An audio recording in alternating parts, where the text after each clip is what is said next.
Oramos em nome do Teu Filho Jesus Cristo, nosso Senhor. Amém. Como vocês já sabem, nós estamos aqui diante de uma sequência de episódios cujo tema, nesse capítulo, meus irmãos, é tratar sobre o problema da idolatria sobre o povo de Israel. O que, inclusive, inicialmente, é bom sermos lembrados novamente disso, nos remete ao problema da idolatria, dentro do contexto dessa passagem, nos remete à idolatria dentro da igreja. Então, o propósito do texto não é aplicar o problema da idolatria fora da igreja, ou no meio dos ímpios, dos pagãos, mas é falar do problema da idolatria, o quanto que ela é algo extremamente nocivo, perigoso, irracional, insano, no meio do povo de Deus, no meio da igreja do Senhor.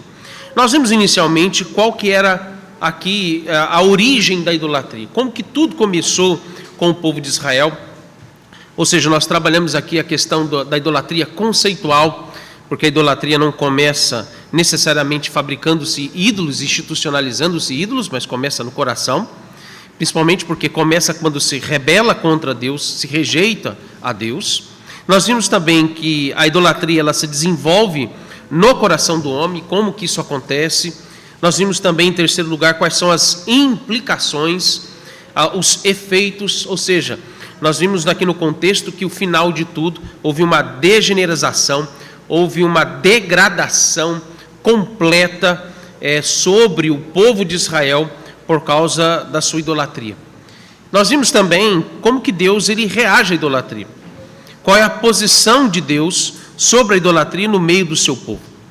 Claro que Deus, ele também se posiciona. A gente sabe como isso é evidente, principalmente quando você lê Romanos capítulo 1, capítulo 2 também, mas principalmente o capítulo 1, a partir do verso 18. Paulo fala que Deus, a postura, a posição de Deus quanto à idolatria e o paganismo dos ímpios é aquela que está lá descrita. Ele os traz juízo irreversível. Mas o texto ele nos leva também à posição de Deus com respeito à idolatria no meio do seu povo. Primeiro nós vemos que Deus ele odeia, ele abomina a idolatria. Nós vimos isso porque o texto vai nos dizer que ele não apenas destrói o ídolo dos crentes, mas ele também, principalmente quando assim ele está terrivelmente tomado pela sua ira, ele também tem o desejo de destruir os que o adoram, os que o fazem e os que o adoram. Segundo, nós vimos que ainda que Deus expresse a sua ira e o seu desejo de destruir, consumir com seu furor esses idólatras no meio do seu povo, como também consumir esses ídolos, Deus ainda assim age com misericórdia, ele manifesta a sua graça em poupar o seu povo por causa da intercessão do mediador. Nós vimos isso na figura de Moisés. Inclusive aqui nós aprendemos que nós não podemos vencer a idolatria apenas com os nossos esforços e meios meramente religiosos. Você pensar e imaginar que com toda a estrutura, com toda a base doutrinária, conhecimento bíblico, com toda a aplicação e zelo que nós temos para prestarmos um culto rigorosamente correto, esse esforço em si não é suficiente para que vençamos a idolatria. Então, você ser, por exemplo, confessional por si mesmo não vai te dar nenhuma força suficiente para que você possa vencer os ídolos do seu coração. O que nos leva ao ponto central dessa passagem com respeito à atuação de Moisés, quando ele tipifica Cristo aqui, ou seja, todo homem, ele naturalmente já está derrotado pelos seus ídolos, porque todos os dias ele está acorrentado a eles, ele serve a esses ídolos do coração, mas há uma saída para os idólatras. Essa é a mensagem que constantemente, de alguma maneira, o Senhor Deus sempre nos traz, de sempre sermos lembrados de que somente pela mediação do nosso Senhor Jesus Cristo é que nós podemos nos ver livres, primeiro, da ira de Deus, porque ele deixou isso claro, a posição dele, nós vimos isso dos versos 7 a 10, mas nos vermos livres da ira de Deus pela intercessão de Cristo, e também nos vermos livres da própria escravidão dos nossos ídolos, ou da escravidão da nossa idolatria.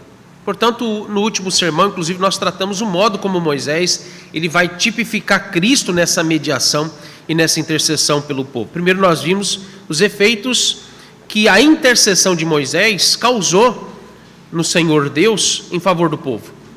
Por exemplo, nós vimos que a oração intercessória de Moisés, ela se revelou eficaz diante de Deus. Nós vimos que Deus ele se viu sensibilizado pelos argumentos de Moisés, argumentos que não apenas eram sinceros, mas eram argumentos que inclusive revelavam claramente a própria posição, a conduta, como também aquilo que Deus é por essência enquanto um Deus verdadeiro, um Deus que não mente, um Deus que é imutável, porque ele inclusive usa como argumento as promessas que Deus havia feito a Abraão, ele usa como argumento o fato de que ele salvou aquele povo, e ele usa em terceiro lugar como argumento o pacto de graça, a aliança que ele fez com aquele povo.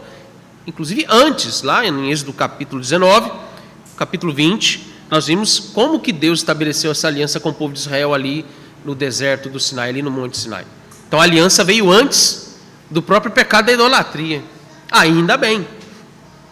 Já pensou se fosse o contrário? Então primeiro Deus prometeu: eu jamais vou desamparar vocês. Ele, antes de entregar a lei dos 10 mandamentos, no verso 1 do capítulo 20, verso 2, antes de dizer cada um daqueles 10 mandamentos, ele primeiro disse em forma de pacto, em forma de aliança, em forma de promessa: eu sou o Senhor teu Deus que te tirei da terra do Egito e da casa da servidão. Ali uma declaração de promessa e de aliança.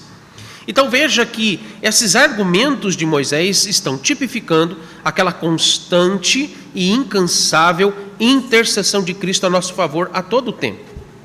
Como também nós vimos que o Senhor Deus favorece o seu povo, ainda que eles não mereçam, mas favorece o seu povo, é onde entrou o verso 19, que apesar de fazer parte dessa sessão do sermão de hoje, ele entrou na sessão anterior também. Mas Deus favorece o seu povo entregando a sua lei a eles. Deus poderia os ter privado disso.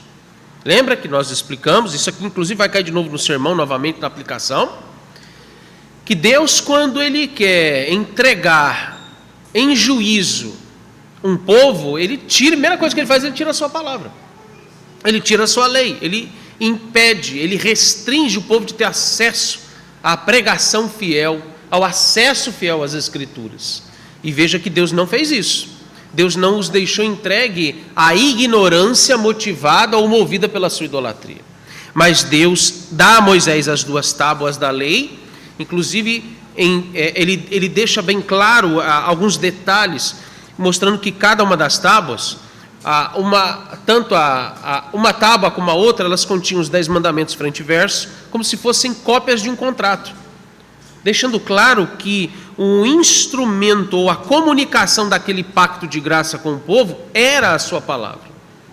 Deus não ia interromper, ou seja, a prova, o sinal de que Deus não ia interromper a sua graça sobre aquele povo e impedi-los de serem instruídos novamente, para que se vissem livres da idolatria por meio da sua palavra. Ele entrega ao mediador. E o que o mediador vai fazer agora? É o que nós vamos entrar aqui nessa próxima sessão. O mediador desce.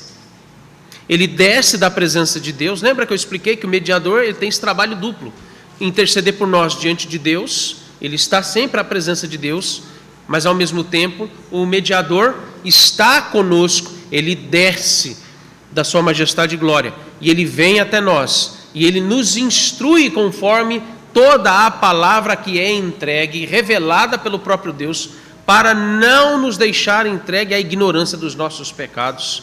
E aqui, sendo mais específico, voltando ao ponto, não nos deixar entregue à ignorância da nossa idolatria. Sermão de hoje, então, nós nos deparamos com outro aspecto extremamente importante com respeito ao problema da idolatria. O que é que nós vamos ver hoje aqui nesse texto? Que a idolatria nos traz consequências. A idolatria nos traz consequências seríssimas. Vimos que Deus ele é misericordioso, vimos que Deus ele poupa o seu povo por causa da sua graça, não os consome com a sua ira. Mas, meus irmãos, o Senhor Deus não volta atrás com respeito às consequências dos nossos pecados. Ele é justo. Justiça e graça são irmãs, né? Não andam separadas. Estão acostumados com essa ilustração que eu sempre uso com vocês aqui. Justiça e graça são irmãs que estão sempre de mão dada, são gêmeas. Mas, ainda assim, a graça de Deus em perdoar a idolatria do povo de Israel não os isentou das consequências dos seus pecados. Por isso o sermão de hoje ele se concentra aqui em entendermos como que essas consequências se manifestam sobre o povo de Israel. Isso obviamente se aplica a nós também, nos dias de hoje. Vamos aqui tentar fazer uma reflexão sobre o panorama que a gente está vivendo hoje, especialmente ou particularmente dentro do meio presbiteriano reformado. Então vamos primeiro entender como que esses versos estão divididos à luz do próprio texto aqui. Eu vou apresentar a vocês dois esboços. O primeiro esboço que eu quero apresentar é você entender como é que está estruturado os próprios versos em si. E depois eu quero apresentar o esboço do sermão. Mas veja, nos versículos 17 e 18 nós temos um primeiro ponto. Nós temos aqui os sinais da condição deplorável do povo de Israel lá no acampamento, em virtude da sua idolatria desenfreada. Quando você vai para os versos 19, 20, e aí pula, vai por 25, nós temos qual é a visão que Moisés ele tem sobre essa condição deplorável do povo. Porque, só um detalhe importante, até aquele momento, quando Deus disse para ele, desce lá e vá ver o que o teu povo, ele fala com ira, né? Expliquei isso já a vocês, mas ele diz, vai lá e desce, porque daqui o Senhor Deus, ele vendo todas as coisas sendo onipresente, ao falar com Moisés, ao mesmo tempo estava vendo o que o povo estava fazendo. Moisés não estava vendo. Deus apenas descreve, ainda que resumidamente a Moisés, o que se passava no arraial, ali no acampamento. Moisés intercede sem ver o que está acontecendo lá. Mas agora, essa sessão nos mostra, principalmente os versos 19, 20 e 25, que Moisés, ao descer, ele vê o que está acontecendo. Ele vê as cenas mais deploráveis e insanas que se possa imaginar, envolto a todos os efeitos que a idolatria causa no meio de uma sociedade ou de um povo. E nos versos 21 a 24, nós temos Moisés exigindo de Arão prestação de contas. Exigindo de Moisés o que foi que aconteceu, porque que eles chegaram àquele ponto. Como é que eles chegaram àquelas aberrações? E por fim, nos versos 20, 25 e até o verso 28, nós temos o castigo que é lançado sobre o povo por causa da sua idolatria. Como é que nós vamos aqui aplicar esses versos, ainda que eu tenha apresentado esse esboço um pouco mais aqui, claro, em virtude do que o texto apresenta? Mas para o desenvolvimento e a aplicação desse texto, eu quero ser um pouco mais prático nesse sermão, em apresentar uma divisão que nós vamos seguir apenas 3 pontos. Nos é suficiente. A primeira, nós vamos seguir aqui na exposição do texto, aplicar quais são essas consequências. Esse é o que o texto nos propõe aqui. A primeira consequência que nos é apresentado é a vergonha pública. É a vergonha da condição deplorável que a idolatria causou no meio do povo de Israel. Essa é a primeira consequência. Segunda consequência, o confronto. O confronto seguido de uma vergonha pública, não apenas do povo, que é o que se mostra no primeiro ponto, mas nesse segundo ponto, a vergonha ela aumenta, porque a vergonha pública agora é do próprio líder, ou dos líderes do povo de Israel. Então, não apenas a vergonha exposta do povo em meio à idolatria, mas a vergonha, e ela é mais ainda intensa, ela é mais forte, porque expõe os próprios líderes. E a terceira consequência, os castigos que Deus traz sobre o povo em face a essa idolatria. Então, 3 consequências. A condição deplorável e vergonhosa do povo em si, a condição deplorável e vergonhosa dos próprios líderes quando confrontados. Vocês vão ver em que sentido aqui os líderes são expostos à vergonha. Daqui a pouco nós vamos ver aqui. E a terceira consequência, que são aqui os castigos que Deus lança sobre o povo através do próprio Moisés. A primeira consequência. Então, a primeira consequência. Vamos aos versos 17 ao 20 e também o verso 25, porque aqui a primeira consequência é a vergonha pública exposta dessa condição deplorável, primeiro do povo. Observe que primeiro nós temos um testemunho público diante de homens, ainda que sejam aqui homens de Deus, mas isso torna-se público, dessa condição deplorável. Os versos 17 e 18 dizem assim: ouvindo Josué a voz do povo que gritava, disse a Moisés: há alarido de guerra no arraial. Respondendo-lhe Moisés: não é alarido dos vencedores, nem alarido dos vencidos, mas alarido dos que cantam é o que eu ouço. Segundo, nós temos Moisés e Josué se deparando com a pior de todas as cenas, e algo que inclusive nem mesmo eles viram no Egito.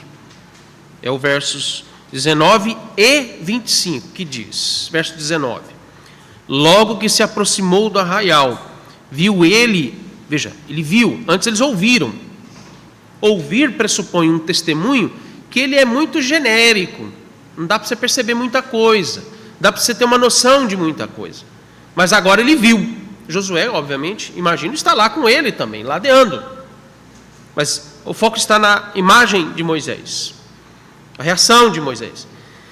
Logo se aproximou do arraial e viu ele o bezerro e as danças, que são os elementos que se destacam nessa insanidade idólatra do povo de Israel. Então, olhe bem os elementos que chamam a atenção de Moisés, e que aquilo é público. Eu quero chamar a sua atenção para esse aspecto. É visível. Quem passasse por ali ia ver o quê? O bezerro e as danças. Percebe isso? Vendo Moisés que o povo estava desenfreado, verso 25, pois Arão o deixara solta para vergonha no meio dos seus inimigos. Claro que os inimigos não o viram, mas houve um risco. O risco ele é duplo, aspecto militar, porque aqui qual era o papel, principalmente de Arão, como o substituto de Moisés na ausência dele? O papel do líder envolvia principalmente esse aspecto militar, de defesa, de proteção do povo. E ele perdeu isso. Como também o outro risco é a própria vergonha em si. Você imaginar que eles estavam expostos a serem atacados pelos seus inimigos, e depois que fossem atacados, aqui é uma situação hipotética, depois de atacados, os seus inimigos iam lhe envergonhar, eles iam lhe fazer chacotas, dizendo: quem diria, hein? Eu estou dizendo com as minhas próprias palavras, é claro. Quem diria? Vocês, hein?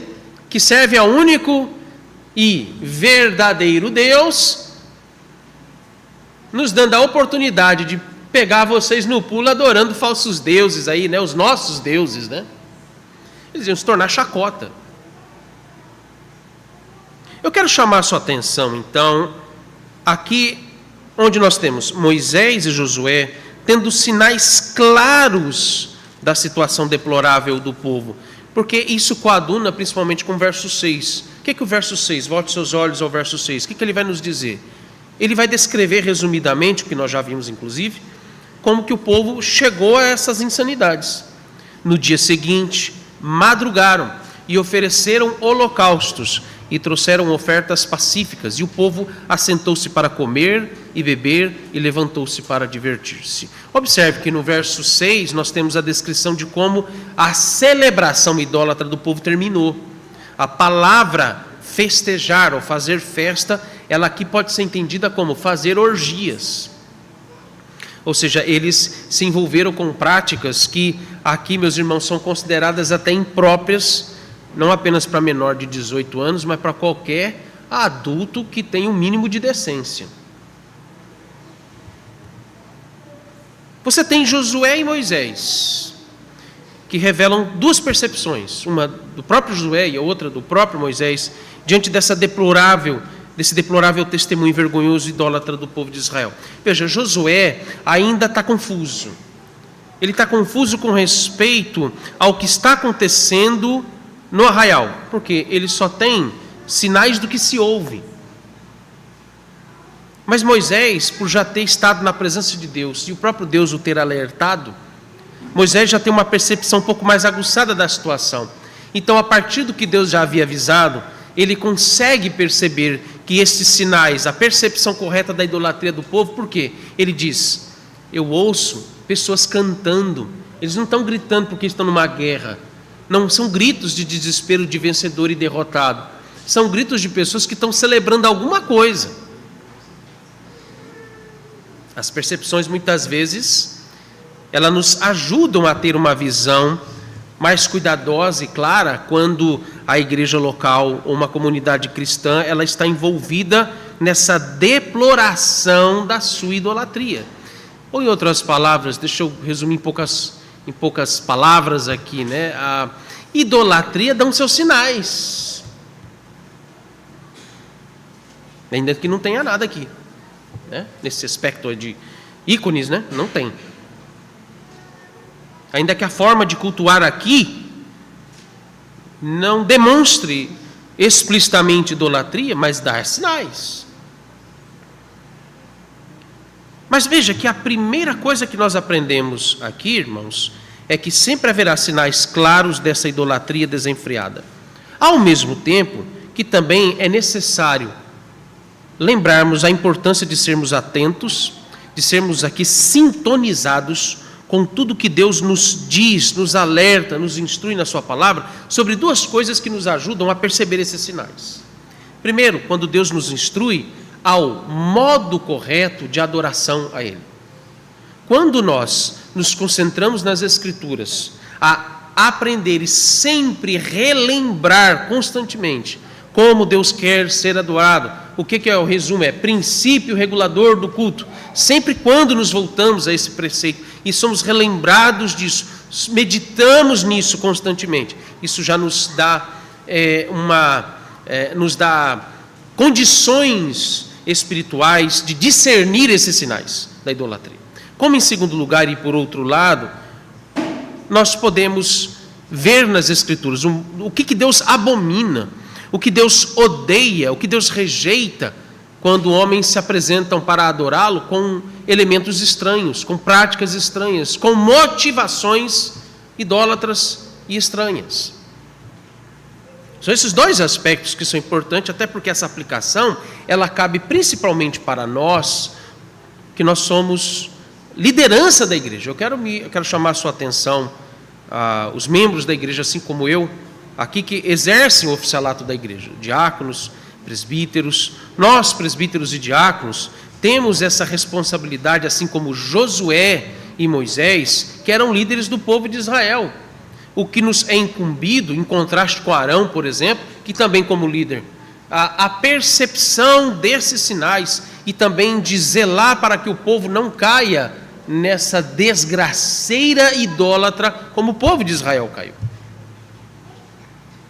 E como líderes nós devemos sempre estar atentos e íntimos de tudo que Deus nos diz por meio da sua palavra. Para perceber, irmãos, e discernir os sinais claros da idolatria no meio da igreja, nós precisamos se ver munidos, não apenas de uma mente, um coração atentos a esses sinais, mas também de um coração tomado, entregue às instruções e às advertências diárias da palavra de Deus. Como também nós somos advertidos em como nos tornamos uma vergonha, não apenas aos nossos irmãos, ou seja, a igreja, a irmandade cristã de um modo geral, mas também nos tornamos risco de sermos vergonha pública na sociedade como um todo. Você pode não perceber, você pode não estar atento, mas a sociedade, ainda que envolta o seu mundanismo e a sua impiedade, a sua própria idolatria, eles nos observam. Eles veem com mais clareza essas aberrações que cristãos e igrejas locais inteiras praticam quando eles estão envolvidos com idolatria. Não se esqueça, meus irmãos, que a idolatria no meio do povo de Deus escandaliza e horroriza muito mais do que o paganismo desenfreado dos ímpios. Não passa pela cabeça deles. Na cabeça deles, me permita que eu raciocine um pouco mais cuidadoso, na mente, no coração de um ímpio, para ele é natural ele se envolver com essas coisas.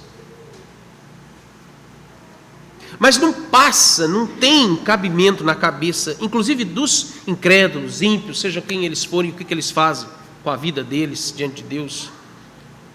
Não passa pela cabeça deles, os cristãos, chegando a essa situação deplorável de idolatria. Não cabe. Se você considerar que quando vem alguns visitantes que, não sendo crentes, acompanhar um culto, seja aqui ou em qualquer outra igreja evangélica, quando ele vem, ele já vem primeiro com a percepção e a expectativa de encontrar um culto totalmente distinto e diferente, separado do modo como ele adora os seus falsos deuses. Até porque muitos se vêm porque de alguma maneira estão cansados dessa vida de idolatria. Estão sobrecarregados e talvez ouviram um convite no seu coração, o chamado para dizer: vinde a mim os que estáis cansados e sobrecarregados e eu vos aliviarei. Eles querem se ver aliviados do peso dessa idolatria. Aí chega numa igreja em que a insanidade idólatra no meio daquele povo que se diz cristão é parecida, semelhante ao que ele faz.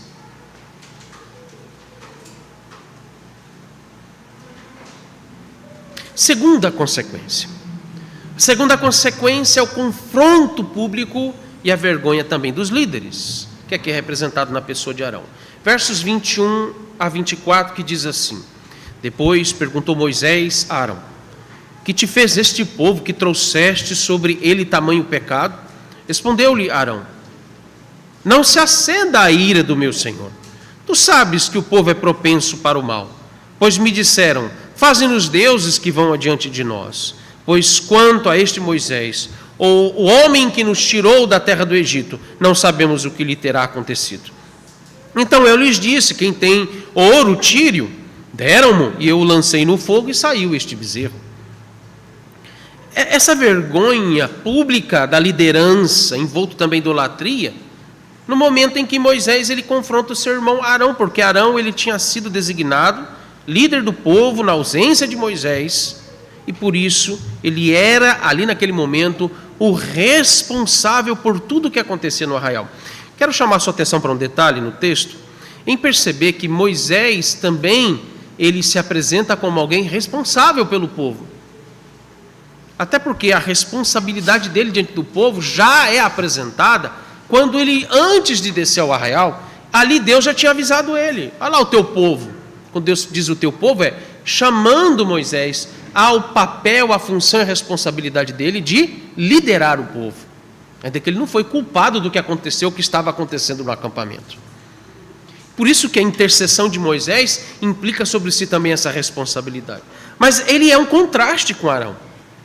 Arão aqui, como responsável pelo povo, um oficial da igreja, que tinha responsabilidade de impedir que o povo chegasse a essa idolatria. Ele nos é apresentado como uma vergonha, assim como o nosso pai Adão, nosso primeiro pai que era o nosso representante federal. Tudo que ele fizesse, decidisse, escolhesse, implicaria em consequências também sobre nós. A vergonha de Adão é a nossa vergonha. Por isso que o pecado original também é imputado em nós, porque a vergonha de Adão é também a nossa vergonha. A descrição dessa cena, por isso que ela nos remete ao que aconteceu no Jardim do Éden. Nós temos Arão tendo uma postura muito semelhante à de Adão, porque perceba a maneira, a cena como ela nos é narrada, quando a resposta de Arão mostra que ele no primeiro momento não admitiu a culpa e nem a responsabilidade do seu pecado, de permitir, inclusive de consentir e até colaborar com a idolatria do povo de Israel. Perceba que a resposta dele é descrita como uma justificativa aqui bem esfarrapada, uma desculpa bem esfarrapada. Parece resposta de criança quando está sendo questionada pelo pai ou pela mãe sobre os motivos do porquê que ele vai apanhar. Não é? Como é que a criança argumenta? Uma coisa que eu admiro, ou me impressiona, admiro, deixa eu mudar aqui a expressão para depois não servir aqui de exemplo errado, né? Para escrever, o pastor falou que admira, não é que eu admiro, deixa eu mudar o termo. Eu me impressiono com a habilidade de uma criança em expressar tamanha convicção na argumentação dela, ainda que seja tão infantil e tão boba e tão fraca quanto ao pecado que ela cometeu, a desobediência ou a transgressão que ela cometeu. Como é que você percebe isso com Arão? Primeiro, em vez dele questionar a si próprio, Em vez dele questionar o seu próprio pecado, ele questiona a ira de Moisés contra o povo. Não se acenda a ira do meu Senhor. É como se ele dissesse: calma, Moisés, que violência é essa? Que agressividade é essa por tão pouca coisa? Não é isso? Não é assim que se argumenta? Quando em um concílio, reunião de presbitério, reunião de sínodo, reunião de Supremo Concílio, reunião de um conselho da igreja, quando ministros e presbíteros ou igrejas específicas, particulares, são confrontadas com algo errado que você está praticando ali no meio do culto ao Senhor, porque já se tornou vergonha pública, e precisa ser confrontado, questionado: o que vocês estão fazendo? Por que vocês estão fazendo isso? Quando há ministros e presbíteros irredutíveis, o primeiro argumento que eles vão usar é o argumento emocional. E eles vão dizer: por que vocês estão tão irados assim? Fazendo tempestade em copo d'água com um negócio assim tão pequeno. Adolescente geralmente fala: não tem nada a ver. Mas que exagero é esse, pastor? Que exagero é esse, presbíteros? Segundo, ele culpa totalmente o povo por aquela situação. Tu sabes que o povo é propenso para o mal. E terceiro, ele tenta colocar a responsabilidade maior sobre o povo do que nele mesmo, até porque ele era o líder deles. Pois me disseram: faze-nos deuses que vão adiante de nós, pois quanto a este Moisés, homem que nos tirou da terra do Egito, não sabemos o que lhe terá acontecido. Até um detalhe interessante nesse ponto, porque nesta argumentação ridícula de Arão, meio que ele quis causar um problema de contenda entre o povo e o próprio Moisés. Ele dá uma indireta aqui: Moisés, eles difamaram você. Este Moisés. Colocar um dos líderes contra a própria igreja, para justificar e afastar a atenção do problema central, que é o pecado e a idolatria deles. Quarto, ele diminui ou atenua a sua participação nessa idolatria. Então eu lhes disse: quem tem ouro, tire-o. Deram-mo e eu lancei no fogo. Aqui realmente, irmãos, parece uma criança falando. E saiu este bezerro. É uma criança falando. Saiu este bezerro. Uma das consequências terríveis da idolatria é que ela nos deixa não apenas irracionais, irmãos, mas também nos deixa endurecidos, nos deixa irredutíveis quanto à nossa culpa e à nossa responsabilidade desses pecados envolvendo idolatria. Percebe isso nos nossos dias, quanto a esse tipo de assunto ele é levado, como eu falei antes, reuniões de conselhos, reuniões de presbitério, reuniões de sínodos, supremos concílios da nossa igreja, da nossa denominação. A postura de Arão que se repete nos nossos concílios e igrejas locais, mensalmente, anualmente, bienalmente, de 4 em 4 anos, nessas assembleias conciliares. Como também as reuniões e assembleias e mais assembleias da liderança da igreja, onde é exposta a vergonha pública dessa idolatria, porque quando eles são confrontados nos seus concílios, muitos deles são levados à altivez, à dureza de coração, através de argumentos pragmáticos, emocionalistas e mundanos. Mas para aqueles cristãos e igrejas locais, como aqui se identificam com Moisés e Josué, zelosos com as coisas do Senhor, não podem se esquecer que estão juntos no mesmo barco que os demais. Eu vou repetir isso, porque isso aqui se aplica principalmente a nós. Estamos juntos com eles no mesmo barco. Primeiro, porque isso não nos isenta do problema da idolatria. Nós somos, por essência, idólatras, sem exceção. E, em segundo lugar, ainda que haja um zelo e um cuidado por parte de muitos crentes e igrejas oficiais que procuram ficar atentos e zelosos em evitar essa situação deplorável da idolatria, combatê-la no meio do povo de Deus e na sua própria vida. Não se esqueçam, nós estamos no mesmo barco. Nós devemos considerar que tal advertência é tão válida para nós, que a vergonha que é exposto publicamente na idolatria destas nossas igrejas co-irmãs, de irmãos nossos envolvidos com essas coisas deploráveis, também é a nossa vergonha. Também é a nossa vergonha pública diante dos homens e principalmente diante do Senhor nosso Deus. Por isso, a terceira consequência são os castigos que Deus traz ao povo. Nós vemos isso nos versos 19, 20 e também do 25 ao 28, que diz assim: logo que se aproximou, verso 19, logo que se aproximou do arraial, viu ele o bezerro e as danças. Então, acendendo-se-lhe a ira, arrojou das mãos as tábuas e quebrou-as ao pé do monte. Verso 20, pegando no bezerro que tinham feito, queimou-o e o reduziu a pó, que espalhou sobre a água e deu de beber aos filhos de Israel. Agora, os versos 25 em diante. Vendo Moisés que o povo estava desenfreado, pois Arão o deixara solta para a vergonha no meio dos seus inimigos, pôs-se em pé à entrada do arraial e disse: quem é do Senhor, venha até mim. Então se ajuntaram a ele todos os filhos de Levi, aos quais disse: assim diz o Senhor, o Deus de Israel, cada um cinja a espada sobre o lado, passai e tornai a passar pelo arraial de porta em porta, e mate cada um do seu irmão, cada um a seu amigo, cada um a seu vizinho.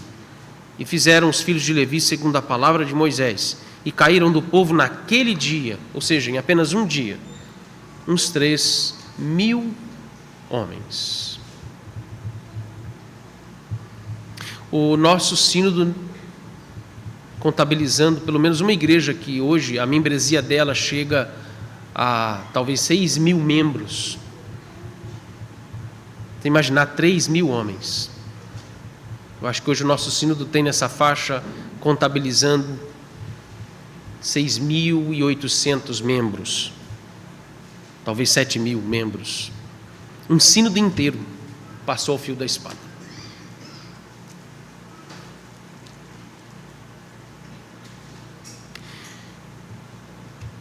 O primeiro castigo mencionado no texto é Moisés ter quebrado as tábuas.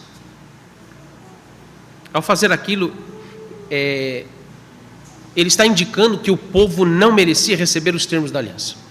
Eles não mereciam o cuidado de Deus sobre a vida deles, da instrução de Deus sobre a vida deles. Isso, eu falei no início, e aqui nos cabe de novo essa aplicação, que o primeiro sinal claro do juízo de Deus é ele tirar sua palavra do meio do seu povo quando eles estão com seu coração endurecido e irredutíveis na sua idolatria. E quando o povo quebra a sua lei, especialmente quando eles quebram aqui os 2 primeiros mandamentos, significa que eles quebraram a aliança de Deus. Significa que eles transgrediram e quebraram o pacto que Deus fez com eles. Por isso que Moisés quebra as tábuas, porque é uma mensagem que ele está passando. Vocês quebraram não apenas regras em si, que são religiosas, mas vocês quebraram a aliança que o Senhor fez com vocês. O segundo castigo foi Moisés ter queimado o bezerro de ouro e ter pego ali o pó, veja, metal. Ali eu imagino que além do ouro tinha outras coisas misturadas, né? Ao fundir ali aquele bezerro. Você imaginar, irmãos, o ouro, que é um metal extremamente pesado, e o pó daquilo, com todos os seus elementos químicos nocivos, perigosos, joga-se sobre a água no meio do deserto, isso, a água que eles consumiam, a reserva de água deles que eles consumiam e bebiam. Ele fez aquele povo beber toda essa água misturada ao pó do bezerro de ouro. Isso indicava quão desprezível era aquele ídolo, como também quão desprezível eram os que fizeram aquele ídolo e os adoraram. Alguns comentaristas dizem que há uma relação aqui com o efeito que aquela bebida contaminada causou, e provavelmente, no mínimo, eles tiveram terrível disenteria ou diarreia. Talvez coisas bem piores do que isso. A relação, quando há essa possível descrição ou possível situação, o efeito que isso causa, principalmente a disenteria, a diarreia, aquilo era para mostrar que aquele ídolo não passava de um excremento da presença de Deus. Não passava de algo fétido, nojento e imundo na presença de Deus. É como esgoto.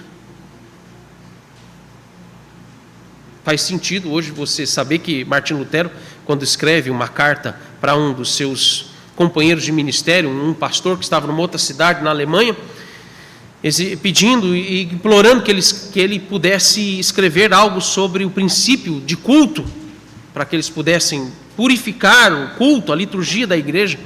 Na introdução, no preâmbulo que ele faz a essas instruções sobre culto, ele vai chamar os romanistas e o clero romano de cloacas do inferno. Eu acho que vocês já sabem o que é cloaca, né? É a fossa que a gente usa para tudo que se faz no banheiro e também as coisas imundas que saem da nossa casa, as nossas necessidades físicas. Há de se entender por que Lutero disse cloacas do inferno, ou seja, fossas e esgoto do inferno, porque a idolatria não passa disso. A idolatria não passa daquilo que é apenas lançado nas fossas das nossas casas.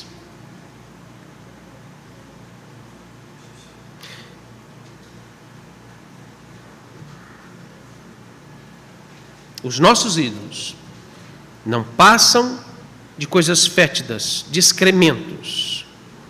Eles são piores que as fezes que circulam nessas fossas, nessa rede de esgoto.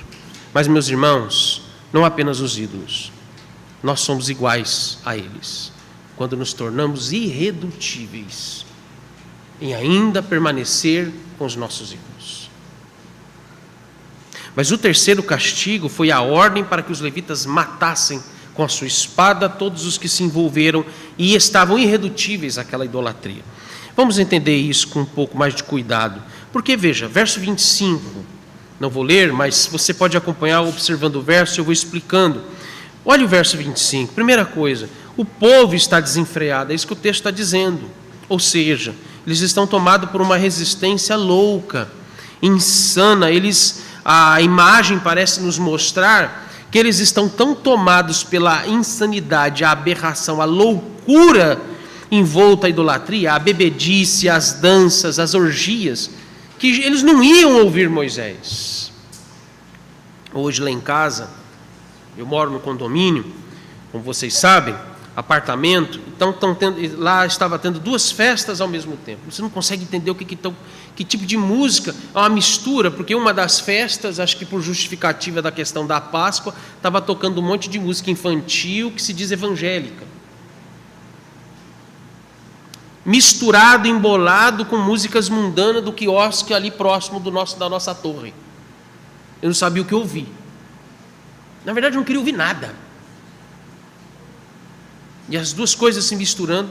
Quando nós estávamos passando por uma dessas festas, a imagem que nós temos quando passamos de carro, até comentei com a Raquel, falei assim, como é que eles dão conta de ouvir em alto volume esse tipo de música e ainda conseguir conversar?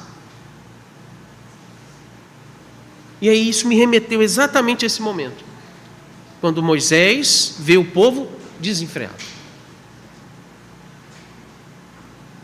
Me remete ao que Deus falou para o profeta Isaías no capítulo 6.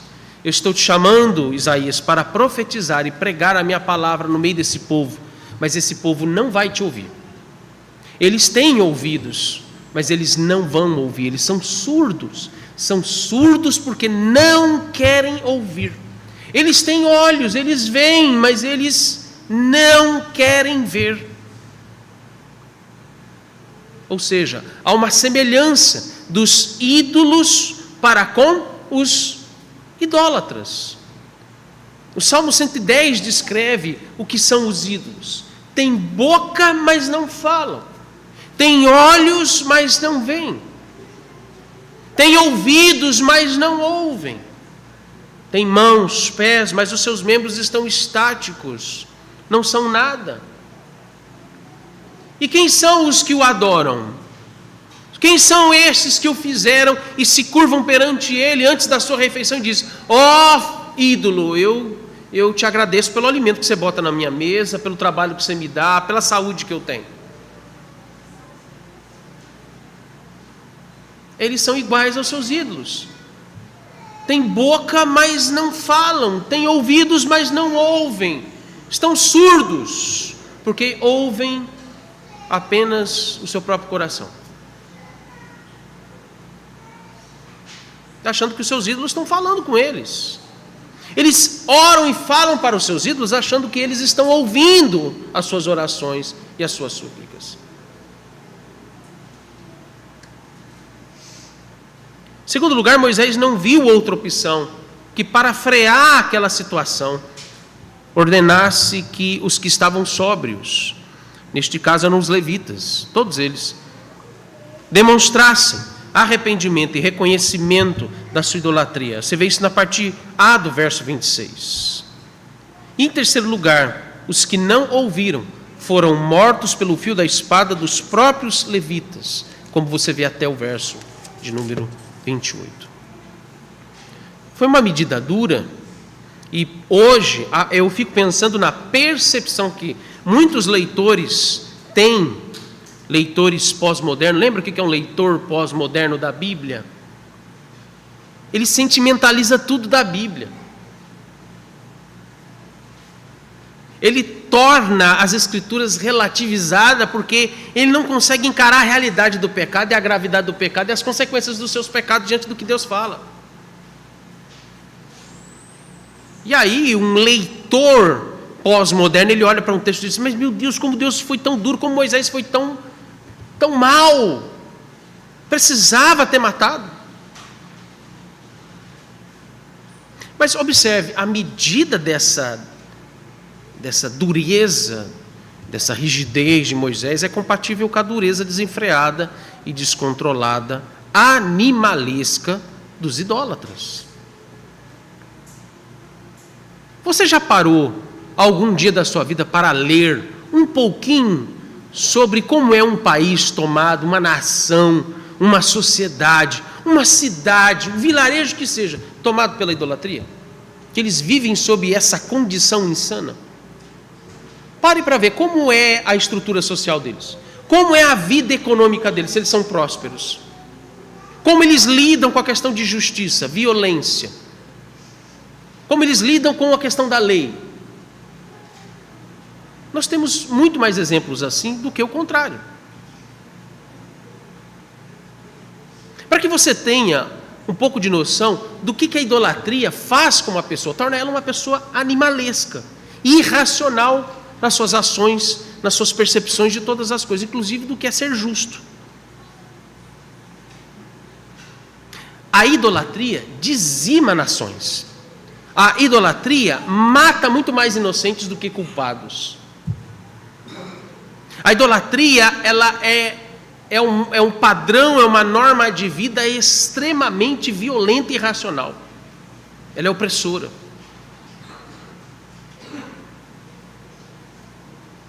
Por isso, veja, a idolatria não coloca apenas em perigo um povo, no seu aspecto apenas de estrutura política, social, econômica, mas ele coloca principalmente um povo em perigo por causa da dureza do seu coração. E o que é que Deus faz com os que estão endurecidos com o seu coração? Ele os mata, ele os entrega à morte. Para a nossa conclusão do sermão de hoje, eu quero ir para o verso 29. A conclusão está ali. Pois Moisés dissera: consagrai-vos hoje ao Senhor, cada um contra o seu filho e contra seu irmão, para que ele vos conceda hoje. Pensa, eu vou ler de novo. Consagrai-vos hoje ao Senhor. Talvez até aqui está simples para nós entender, mas é chocante o que o Senhor diz. Consagrai-vos hoje ao Senhor, cada um contra o seu filho, contra o seu irmão, para que ele vos conceda hoje bênção. A palavra bênção é salvação. Como eu disse, estamos vivendo uma escalada de degeneração, de degradação pública, vergonhosa da idolatria no meio cristão, especialmente, ou particularmente, irmãos, no meio reformado. A pergunta é: o que fazer? E a resposta está no verso 29. Mas, a exemplo disto, nós temos hoje muitas igrejas presbiterianas que copiam práticas idólatras. Se trouxermos esse exemplo nos nossos dias ao que tem acontecido nos nossos arraiais presbiterianos, com respeito há muitos anos já, há muitas décadas, a prática dos presbiterianos imitarem os romanistas com respeito a festas litúrgicas, as festas religiosas, especialmente em feriados religiosos do nosso país. Nessas últimas semanas que se diz celebrar aí a Semana da Paixão de Cristo, isso está muito evidente para todos nós. Quantas igrejas presbiterianas comemoraram o Dia de Ramos em seus cultos dominicais, levantando galhos de palmeiras, cantando músicas e cantigas que se remetem a esse costume idólatra romanista.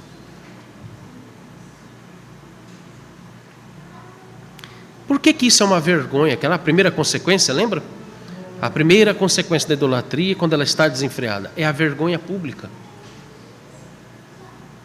Isso estão nos canais de YouTube de muitas igrejas evangélicas, inclusive presbiterianas. Você tem presbíteros, pastores, ministros da palavra, liderando o povo com peças de ramos, ou sei lá o que é aquilo, de folhas de galhos de árvore, balançando aquilo e comemorando algo que na reforma protestante foi condenado pelos nossos pais reformadores, porque eles entenderam o que era o verdadeiro culto segundo as Escrituras.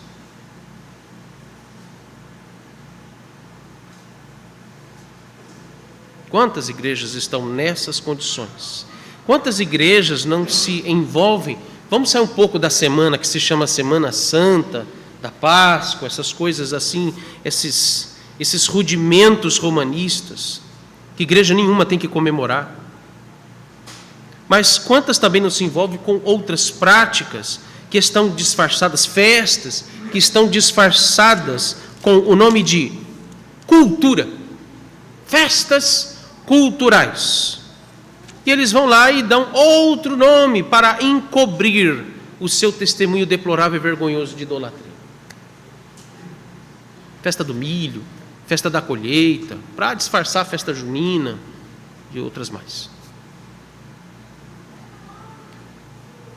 À luz do que nós vimos nessa passagem, os primeiros sinais de uma vergonha pública e que são comuns nesses lugares, como Moisés viu o bezerro e as danças. O alarido não é de derrotados e de vencedores. Antes fosse. Mas os alaridos, a palavra alarido é cantigas aos ídolos. Essa palavra, ela tem a sua origem entre os cananeus. Moisés usa essa palavra no hebraico para nos chamar a atenção para uma prática que ela já está preanunciando o costume idólatra dos cananeus. É para onde eles vão, ocupar a terra de Canaã. Alaridos é uma palavra que no hebraico se refere às cantigas aos deuses cananeus.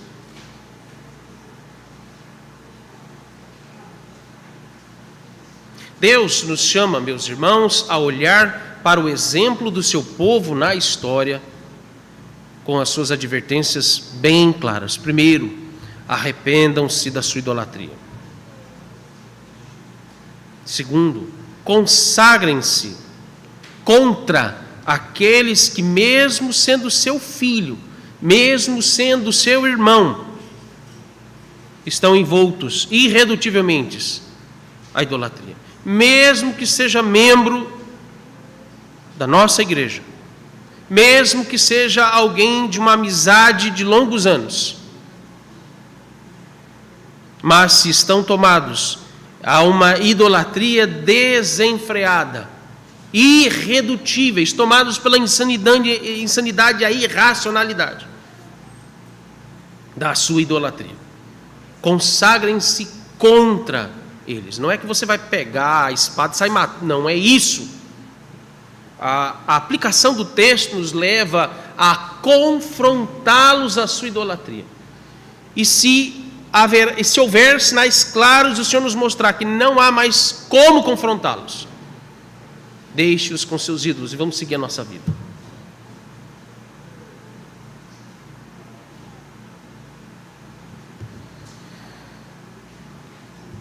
As consequências de tudo que testemunhamos têm revelado que o juízo do Senhor tem sido evidente no meio cristão, do século 21, da nossa geração. Eu olho para esses sinais e para algumas situações e eu percebo que Deus está irado com a sua igreja nestes últimos dias.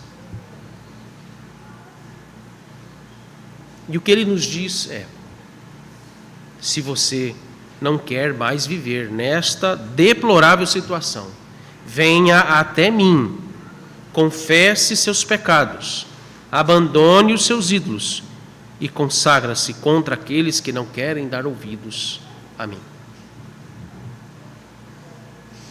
Vamos orar. Senhor, que diante do que ouvimos sejamos tomados de contrição, tristeza, vergonha, constrangimento da nossa idolatria do coração. E talvez, ó Deus, de alguma maneira expusemos essa idolatria de forma prática, diariamente. Talvez já a institucionalizamos no nosso dia a dia. Que o teu povo, neste momento, seja encontrado com um corar de vergonha. Que sejamos levados, ó Deus, a temer o teu nome, a tua palavra, e considerar como tu está irado conosco, com a tua igreja nesses últimos tempos. Rogamos, intercedemos pela igreja brasileira, em meio a uma nação cananita, idólatra, pagã. Rogamos, ó Deus, especialmente pela amada igreja presbiteriana e demais igrejas reformadas no nosso país. Que o Senhor diminua o peso da tua ira sobre nós e nos liberte de todas as amarras idólatras que tem envolvido, ó Deus, a nossa denominação nos seus cultos e nas suas práticas religiosas. Oramos em nome de Jesus Cristo, nosso Senhor. Pai nosso que estás nos céus, santificado seja o teu nome. Venha o teu reino, faça-se a tua vontade, assim na terra como no céu. O pão nosso de cada dia dá-nos hoje, e perdoa-nos as nossas dívidas, assim como nós temos perdoado aos nossos devedores. E não nos deixe cair em tentação, mas livra-nos do mal, pois teu é o reino, o poder e a glória para sempre. Amém.